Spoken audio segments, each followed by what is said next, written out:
tarde, na verdade, né? Hoje a gente vai avançar no nosso conteúdo de capacitores elétricos, depois de uma pequena pausa aí para as provas, né? E agora a gente fecha essa parte de circuitos elétricos, esse é o último passo para trabalhar circuitos elétricos, né? A eletrodinâmica, e a gente vai iniciar um pouco de física moderna em breve.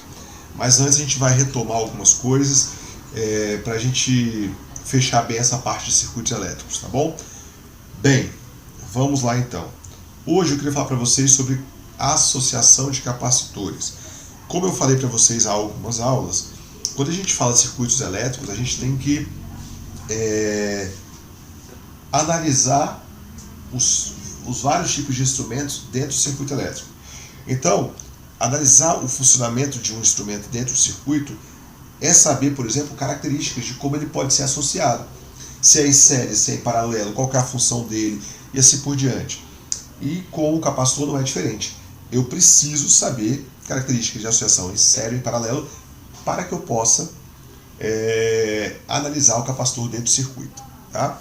Então, como eu já adiantei, tem duas formas de você associar capacitores, em série ou em paralelo. E alguns circuitos trazem de forma mista isso para a gente. Tá?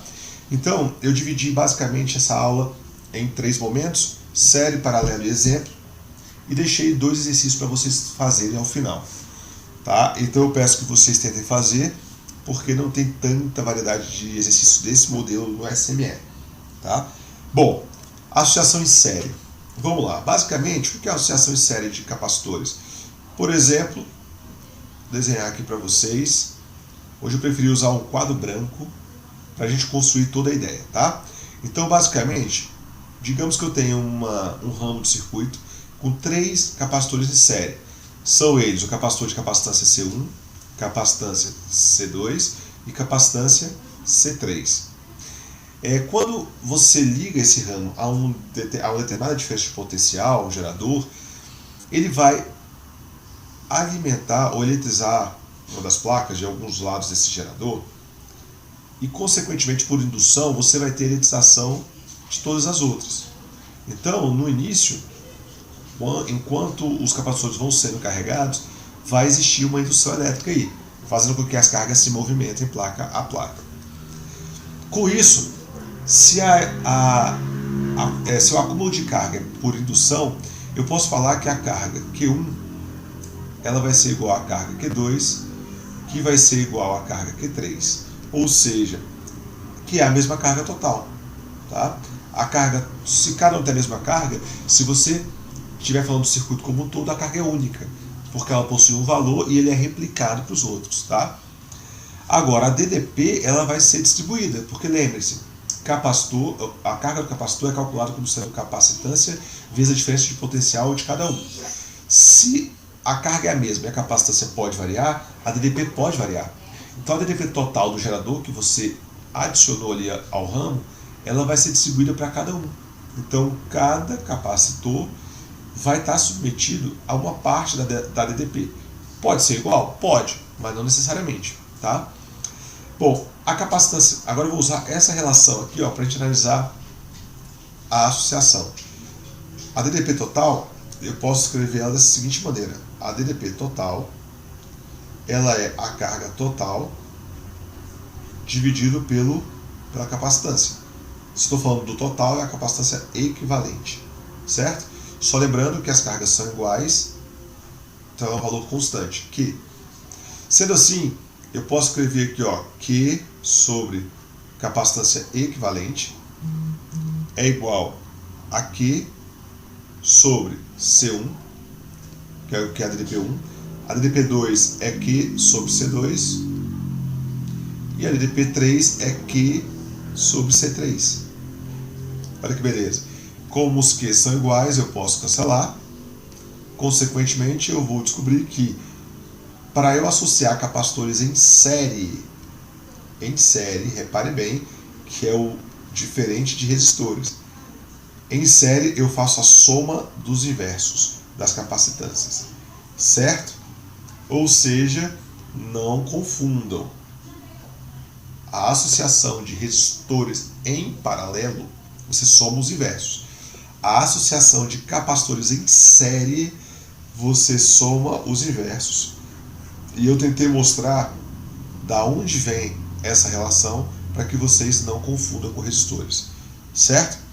Agora, e se a associação for em paralelo? Como é que vai ficar? Vamos fazer aqui. Em paralelo, todos os capacitores estariam submetidos à mesma DDP. Se eles estão submetidos à mesma DDP, eu já dei aqui a dica de que a DDP tem que ser a mesma para todos eles. Não importa se eu tenho C1, se eu tenho C2 ou se eu tenho C3, a DDP tem que ser a mesma para todos eles, que é a mesma fornecida aqui embaixo, por exemplo, U. Então o que eu posso falar é, a DDP1 tem que ser igual a DDP... Opa, saiu borrado aqui. Deixa eu apagar rapidamente. Era para ser rapidamente, não está demorando. Aqui. Voltar aqui para o lápis. Só um minutinho. Deixa o lápis aparecer agora, porque como eu demorei aqui, pronto, voltou. Então, ó, U1 tem que ser igual a U2, que tem que ser igual a U3, que é U total.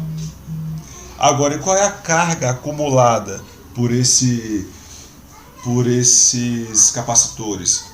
A carga da associação toda, ela vai ser a soma da carga de cada um deles. Q1, Q2, Q3. Ou seja, a gente acabou de analisar qual é a carga total. É a soma de todas elas.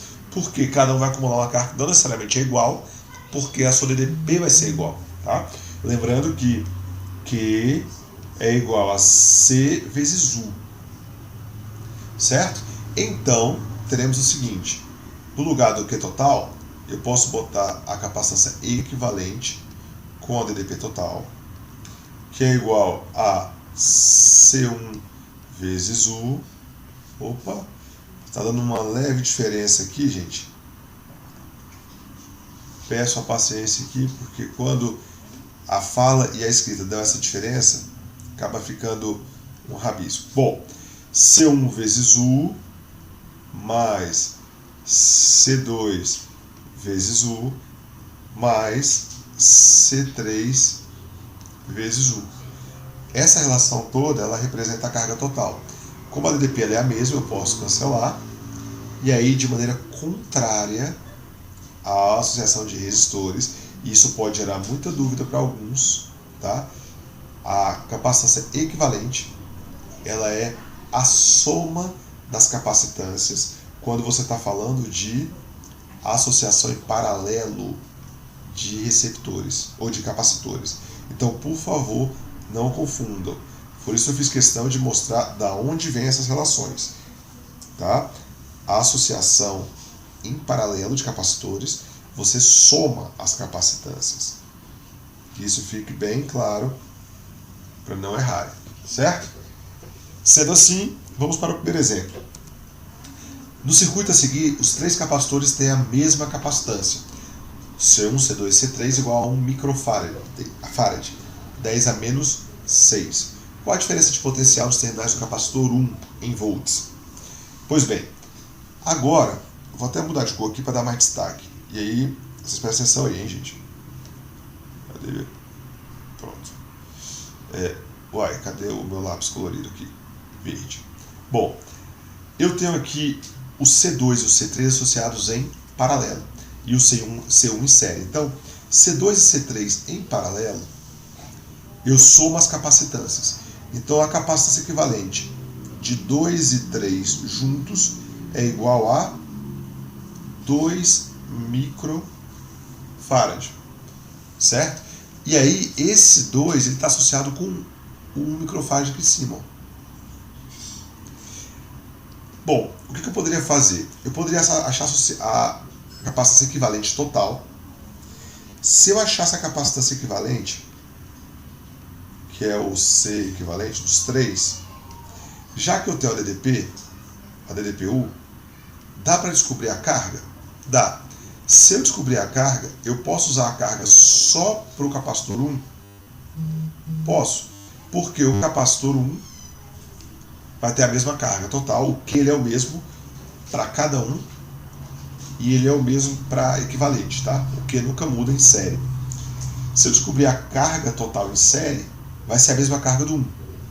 E se eu usar a capacitância 1, eu vou descobrir a DDP1. Então eu posso fazer essa sequência de passos. Calculo a capacitância equivalente de tudo, coloco na carga total, a carga total é a mesma do C1, eu acho o 1. Porém, vamos dividir aqui, vamos pensar proporcionalmente. Esse seria usando toda a teoria que a gente acabou de ver. Mas matematicamente, vocês concordam que carga é a capacitância vezes a DDP? Isso quer dizer o seguinte, se a capacitância, se a carga é a mesma para todos eles que eu digo é C1 e C2, 3, tá? Como eu juntei o 2 com o 3, eu só tenho dois capacitores em série, o 1 e o 2, 3, equivalente, tá? Se eles estão em série, é porque a carga é igual para esses dois resistores, tá? Como a capacitância deles é diferente, o U tem que ser diferente, tá? Mas a capacitância dele é diferente quanto? Um é o dobro da outra, certo? Então, se a capacitância de uma é o dobro da outra, para a carga dar a mesma, se a capacitância é o dobro, para a carga ficar igual, o U tem que ser metade, certo? Então, pensem bem, se a DDP de um é X, a do outro tem que ser 2x. E somado tudo tem que dar a DDP total, que é 90. Um fica com x, outro fica com 2x, porque um é o dobro da outra.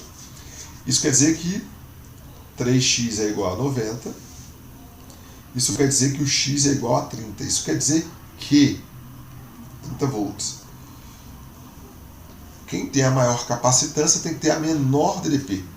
Então, o C23, que tem a maior capacitância, vai ficar com a menor DDP, que é 30 volts.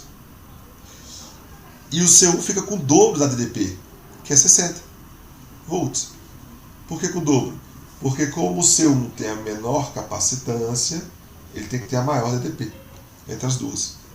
Logo, a DDP1 tem que ser igual a 60 volts. Essa segunda forma de resolver a questão, essa segunda forma aqui, eu fiz passo a passo para vocês entenderem a proporção. Mas daria para fazer de cabeça, porque é de 1 para 2.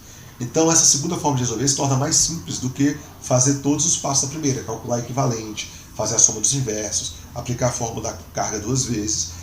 Já que ela é de 1 para 2, eu saberia dizer que é 30 para 60, certo?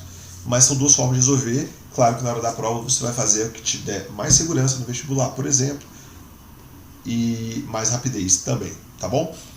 Para vocês terminarem, eu vou postar esses slides lá no Moodle para que vocês possam treinar com a questão 1, a tarefa dos slides, e a questão 2, para que vocês possam se divertir. No mais, bons estudos para vocês e a gente tira dúvidas no chat, tá bom? Valeu, galera!